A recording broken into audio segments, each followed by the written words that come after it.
Assalamualaikum warahmatullahi wabarakatuh. Perkenalkan, nama saya Mayang Fatusna. Saya adalah salah satu taruni Politeknik Kelautan Perikanan Sorong.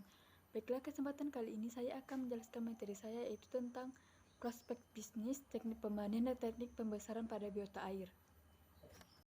Selanjutnya yaitu ikan air laut. Ikan air laut yang saya ambil adalah ikan kerapu tikus. Ikan kerapu tikus merupakan pedagang internasional yang harganya mahal, permintaannya tinggi. Meningkat, tetapi untuk memenuhi kebutuhan benih masih terbatas, sehingga usaha pembenih ikan kerapu perlu dikembangkan lagi.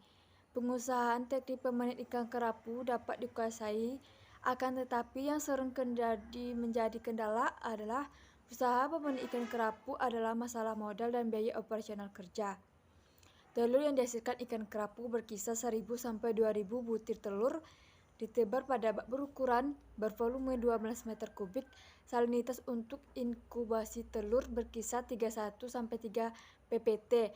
Dengan suhu 27 sampai 29 derajat Celcius, telur akan menetas 16 sampai 18 jam. Selanjutnya saya mengambil ikan air tawar, yaitu ikan patin. Budaya ternak ikan patin menjadi peluang bisnis yang menguntungkan karena pemeliharaannya yang cenderung lebih cepat, namun dengan modal yang terjangkau. Bisnis budaya ikan ini tidak menutup kemungkinan bisa dilakukan oleh pemula saja. Kebutuhan pangan yang dibutuhkan juga terbilang cukup mudah didapat, apalagi ikan patin belakangan ini semakin diminati. Selain rasanya enak diolah menjadi makanan, nutrisinya juga banyak. Cara pembandingannya dan pembesarannya itu, media tempat telur ikan patin diangkat dan dimasukkan ke dalam akuarium yang mempunyai suhu air sekitar 28 sampai 28 derajat Celcius. Didiamkan selama 18 sampai 12 jam hingga telur menetas. Ikan patin menghasilkan 112.000 sampai 138.000 telur per kilogram beler induk. Selanjutnya yaitu udang windu. Udang windu merupakan salah satu komunitas unggulan Indonesia dan menjadi komunitas ekspor. Hingga sekarang ini udang windu masih menjadi dambaan bagi pelaku usaha tambak karena permintaannya besar. Untuk jenis udang windu masih banyak cukup tinggi, sebab itu banyak petani tambak yang tidak gerak untuk membudidaya udang tambak meskipun usaha budidaya udang windu ini sering naik turun dan tidak stabil. Kisaran harganya untuk udang windu itu sendiri sangat tinggi, yaitu mencapai 150.000 setiap per kilogram dengan isi sekitar 10 sampai 15 ekor udang windu.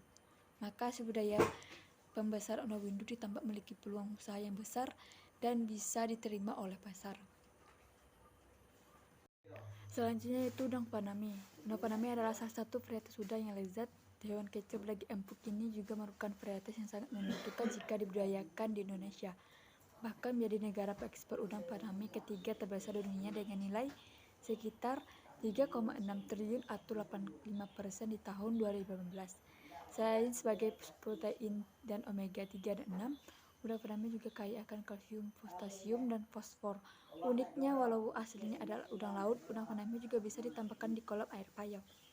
Cepat panen karena udang paname dapat tumbuh dengan cepat sekitar 3 gram per minggu. Modal budaya tidak terlalu besar dengan harga jual udang yang tinggi, sangat berpotensi untuk pasar impor. Selanjutnya itu rumput laut. Rumput laut menjadi komoditi hasil laut dengan nilai yang berharga. Hasil kekayaan laut yang satu ini memang banyak manfaatnya dan cukup potensial. Olahan dari rumput laut memang cukup beragam, namun yang populer menjadi agar-agar.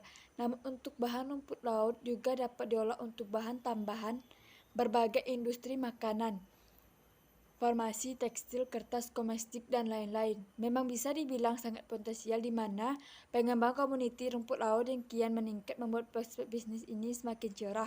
Keuntungan bila memilih terjun dan peluang bisnis budidaya rumput laut ini, yakni merupakan bisnis pembudidayaan kekayaan laut yang paling menguntungkan, sebab rumput laut menjadi bahan penting yang banyak dicari. Sekian dan terima kasih, itulah hasil presentasi saya. Saya pribadi minta maaf kalau ada kata-kata yang salah. Assalamualaikum warahmatullahi wabarakatuh.